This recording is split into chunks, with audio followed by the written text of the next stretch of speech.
Hey y'all, I wanted to talk about Beyond the Evil, which is a small narrative-driven horror game that I played on PC and Steam.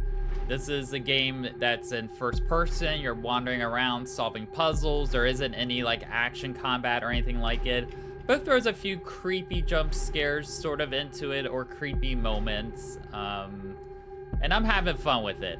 This is a game that you play for the story. It's like 3 or 4 hours long. I'm partway into it. It's separated by chapters as well, and basically each chapter is an area. So the way the game works is that you start at this apartment, and then the apartment is the place you go to basically between each chapter before you start like the next area. And then once you go from there, you're sent into this area. It seems like all the areas are kind of square, almost in a way. Like I could tell with the design. One area you're like outside, one you're in like a cabin barn area, but it feels like you're in this giant square sandbox essentially. So within this area, you'll have the main buildings. Sometimes you'll have a side building here or there that you can go into. But it is linear in terms of you have to do one specific thing to do the next thing. So it's one of those games you're looking around everywhere. You can pick up a lot of stuff, look at every nook and cranny to try to find that hidden key. Or there could be a writing on the wall that's a Roman numeral. There could be, a number. There's like a key passcode you have to figure out. So it's definitely one of those games where you're thinking a lot about what to do. And sometimes you might get stuck for a second and be like, all right, what am I doing next? But I'm having fun with the game. I like these type of horror games. I'm not one to do where I'm having to run and hide every 5 seconds. I get annoyed by that pretty quickly. I like action horror or like atmospheric horror like this.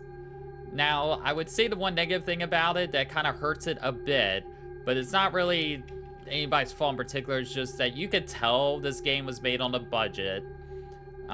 There's 1 or 2 jump scare scenes in it where like the first one I really encountered wasn't as effective, I don't think, as it was meant to be as a jump scare, just because like the thing graphically didn't look necessarily the best, and it kind of takes you out of the moment. But it's graphically like enhanced enough to kind of bring you in, but you can tell it's you're looking at the foliage, and with what they had, they made it work, but it's definitely got that lower budget feel. Sometimes there's textures might pop in a little bit late as you're going through, that sort of thing. But again, as I mentioned, the game's kind of linear. It's a lot of, oh, I have to open the store. How to open the store? I gotta find a key. As I mentioned, it is very narrative.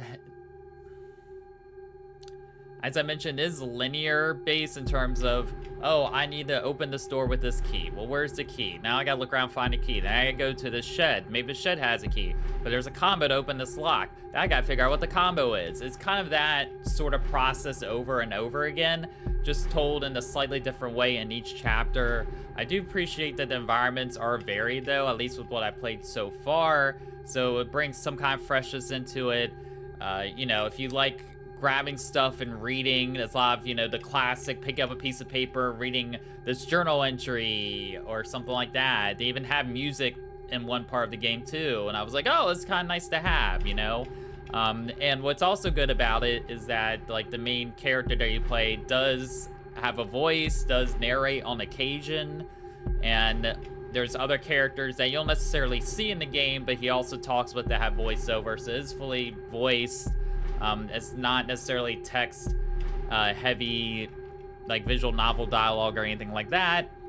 It's FPS, first person sort of point of view, not shooter like I mentioned. But yeah, it's one of those, if you like puzzles, if you like horror, slower paced sort of games, investigative games, detective sort of style games, this is gonna be for you. Again, a few hours, not super long. And it's split into 2 chapters in a way to where if you wanted to, you can do 1 chapter at a time and come back to it if you want to play over time and give yourself a little bit of break in between. Each chapter is about an hour, I would say, to get through, maybe a little bit less. So yeah, it's something unique and different. I'm glad to have more of these narrative yeah, it's It is unique and different in terms of it just having the narrative style that it has. I appreciate it for being something different. This is the kind of game I want to keep going and I want to try to finish when I can. And yeah, it's worth definitely your time. Just keep in mind, it's not the best looking game out there, but there's enough to it to still keep you engaged to want to continue playing it.